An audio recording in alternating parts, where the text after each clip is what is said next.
I'm Amy Cherry. This local news is a service of Flagler County's Toyota dealer, Beaver Toyota, here to wow ya. Palm Coast unanimously passes a mask mandate, becoming the first government in Flagler County to do so amid rising coronavirus cases. Councilmember Eddie Branchino became emotional in favor of the mandate, saying he's sick of people making this a political issue. They feel that the inconvenience they related to constitutional rights.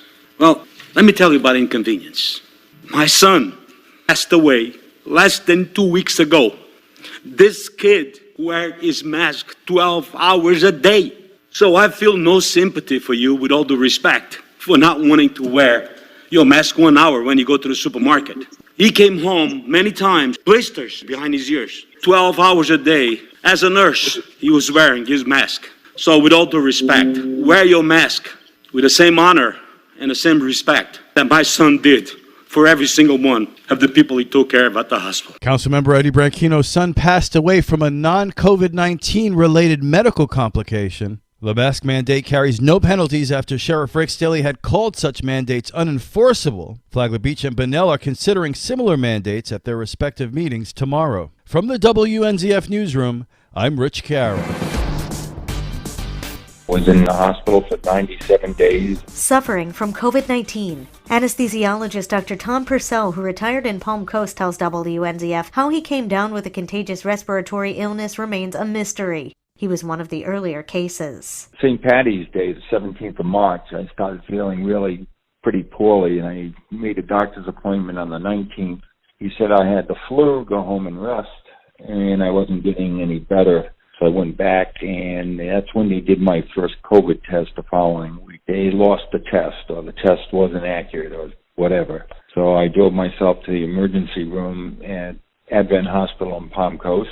That's the last thing he remembers before waking up in a different hospital in Daytona Beach in the middle of May. From what he knows now, he's lucky to be alive. I was in the intensive care unit in Advent Palm Coast for 40 days on a ventilator. They finally put a tracheostomy in me. I went into renal failure, liver failure, cardiac failure, respiratory failure, and basically they didn't think I would survive. But thank God I had a persistent wife and family and did not make me a do not resuscitate. Purcell had to undergo occupational and speech therapy as well as rehab. Starting to walk again with a walker, so I lost tremendous amount of muscle mass, but I'm doing better and I'm alive. His message to the people of Flagler County is simple. It does exist. It's a real disease, because I know a lot of people out there think it's just like the flu, and it is not. It can ruin all your organs in your body, and you can basically die from it.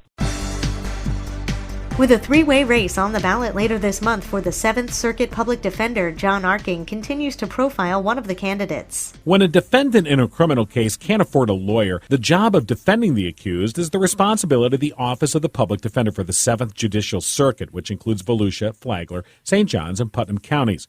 The winner of the August 18th primary will oversee an office that includes more than 80 attorneys and 50 support and administrative staffers. Anne Marie Janusa is one of the 3 Republicans on the ballot and will be facing off against George Burden and Matthew Metz, both from Daytona Beach. Janusa, who runs her own firm in St. Augustine, says she already has the experience to properly administer the position. The public defender is actually like the CEO or CFO of the office. So they're in charge of the hiring, the firing, making sure the budget works, doing, what you can do with the money that's allocated to you by the legislature.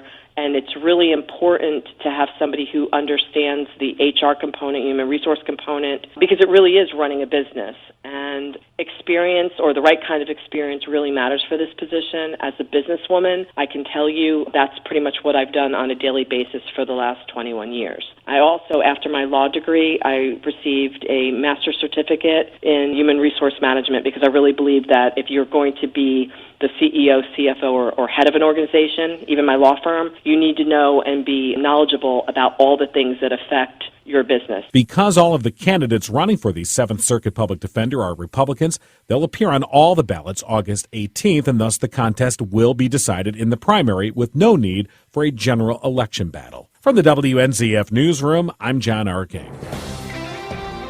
With the state's budget the way it is, how did MedNext survive? 24th District State Representative Paul Renner said that as Governor DeSantis slashed program after program from the budget, around $1 billion in vetoes, Flagler County's medical community survived. we were able to still see an appropriation for the medical nexus that UNF is bringing to Flagler County survive, something that Senator Hudson and I worked very hard on, that our community, Mayor Holland and others worked very, very hard on over a period of a couple of years. Renner said that it's a great example of what can be done when everybody works together for a common goal and no one person takes credit for the outcome. To listen to the interview, download the Flagler radio app and then go to the Free for All Friday podcast. Tomorrow, State Senator Travis Hudson and his view of the budget. From the WNZF Newsroom, I'm Deb Albertson. And now you're up to date on Flagler's Morning News. I'm Amy Cherry.